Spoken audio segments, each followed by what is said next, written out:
Betty off to the side, wanting to take this one down. Can he find the damage? 4-0 for Flash Wolves. They remain undefeated. 以往的比赛我都是打得很龟缩，然后就是不好。因为那时候我自己也觉得我肯定是比不过那些 AD 的，所以今年我就是做出让自己可以打得更凶，然后更激进、更加认真的练习。The shots come in, Reckless has so much damage. The shot comes in, he gets the crit. 우승팀이 이제 세체 바텀, 세체 탑, 세체 미드 이런 타이틀을 갖기 때문에 꼭 이번 토너먼트에서 이겨서 이제 그런 타이틀을 얻고 싶긴 하죠. I think Uzi is the best AD carry at this tournament.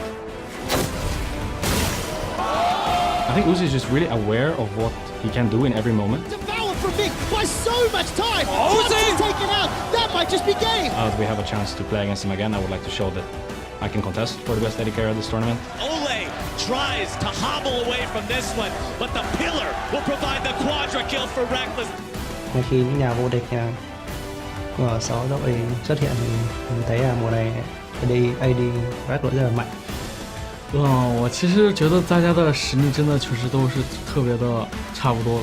I think the best ADs from every region came, and I'm definitely doing a pretty big disservice to all 9 other NLCS ADs right now. Give this Drake away for free. Broxa is taken very low, but Double Lift is caught out and beaten down. Flashes and can't get himself away.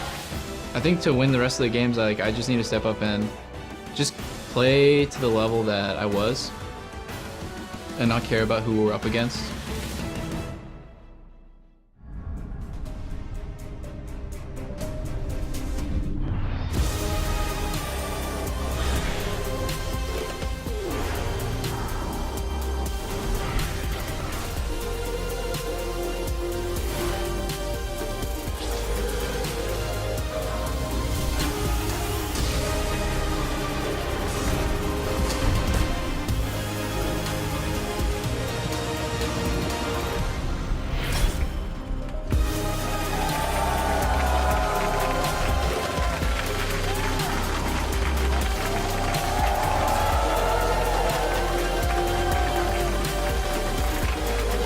Welcome to Berlin, Germany for day 3 of the MSI group stage. The race for the semifinals is heating up as the undefeated Flash Wolves look to defend their spot against the challengers below them in the standings. We just saw the teams loading into the arena. Hello everyone, I'm James Dash Patterson, joined by Indiana Frosker in black, Joshua Jatleesman, and guest. Of course, before we get into today's action, I would like to take a moment to wish all of the mothers around the world a very happy Mother's Day. Mom, I love you. Happy Mother's Day. There I it also love is. your mom, Dash. Yeah, exactly. Who doesn't, right? She's a wonderful lady. All right, well, let's check in with the standings. The Flash Wolves are now in sole possession of first place, ahead of Kingzone. Behind them, Fnatic and RNG are tied at 2-2, followed by EVOS Esports and Team Liquid, who are looking for some wins in the fight for a semifinal spot.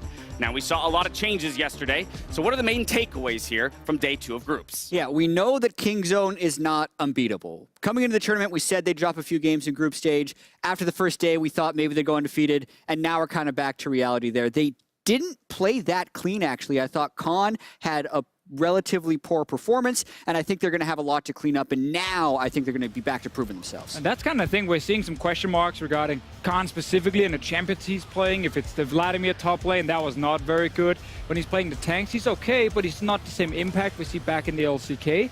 And then also in the bottom lane, Gorilla and Prey, teams can actually target them and try and get some kills on them early game. Fnatic did it, EVOS did it as well. More teams will try to do it today.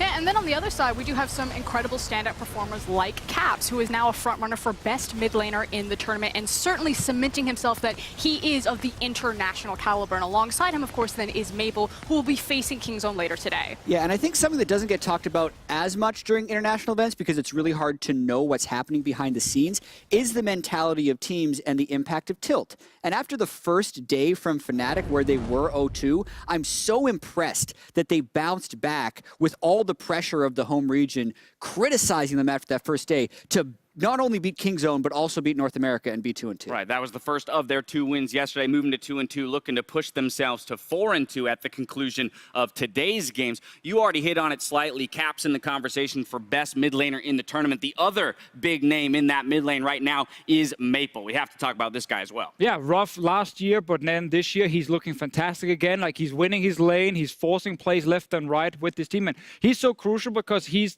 the man they look towards in the early game who can then go to that bot lane and get the rest of the team going. So he's super important as a team player.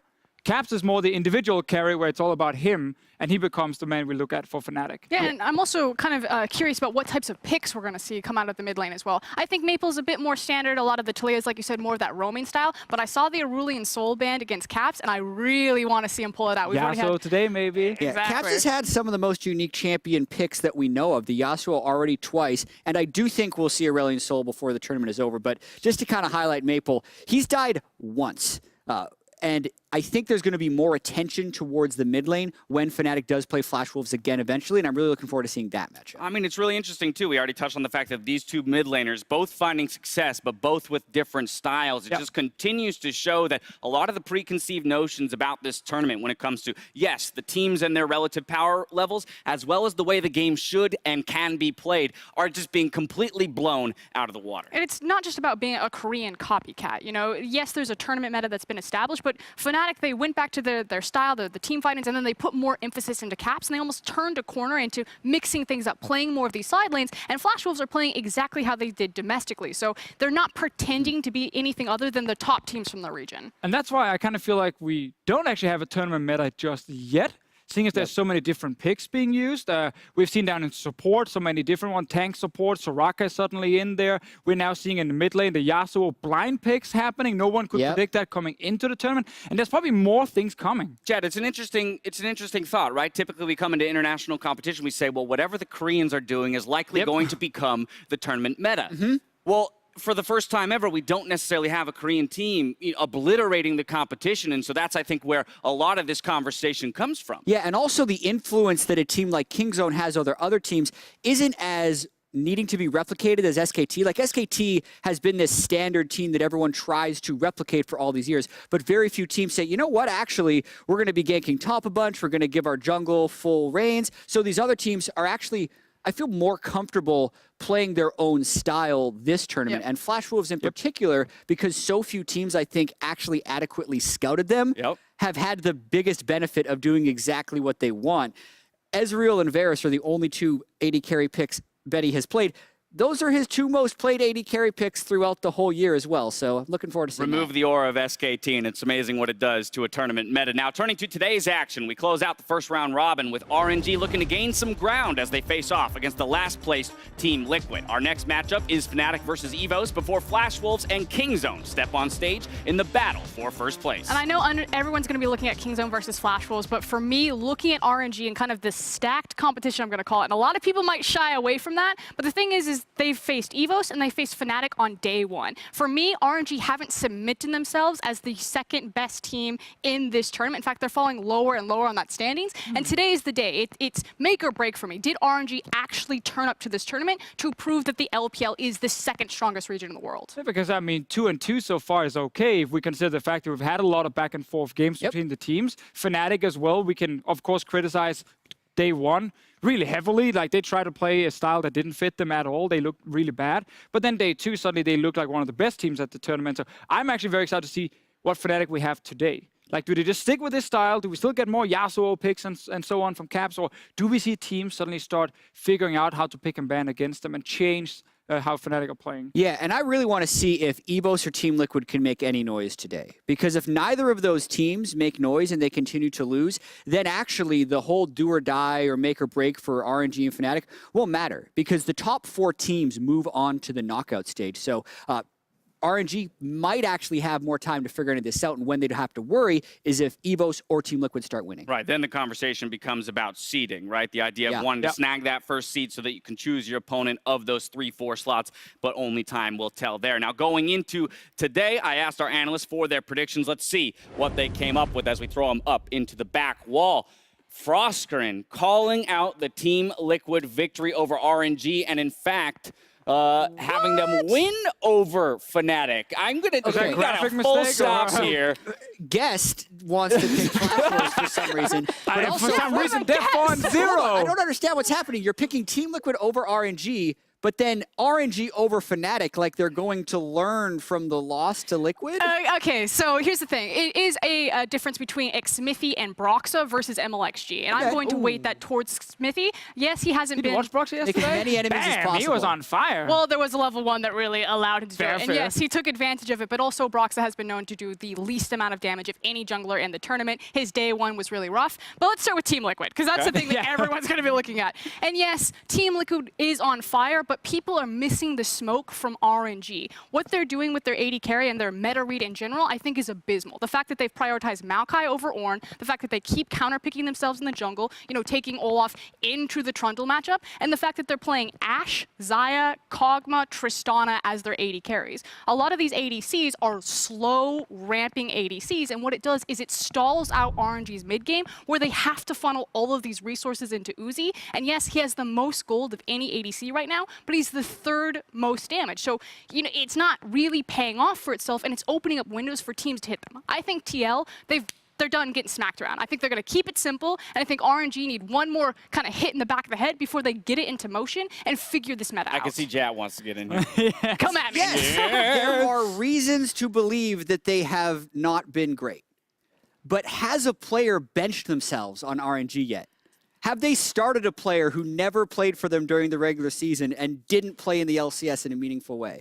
Because Ross might argue that MLXG should, and that Carson should come in. Yeah, Liquid is a forest fire right now, and there's like some pieces of paper on fire over on the side for RNG. Like, even if Uzi hasn't been able to turn his gold into damage yet, he's Uzi. We know he will be able to. I don't know that Team Liquid will be able to play like they want to be able to play right now. I think behind the scenes is on fire for Team Liquid right now, and we're seeing the implications of that out on the Rift. There are some. Oh, go ahead. I mean, just want to give my quick opinion. You want to get in the middle of this? You know, I think it's good points everywhere. Wolves, dude.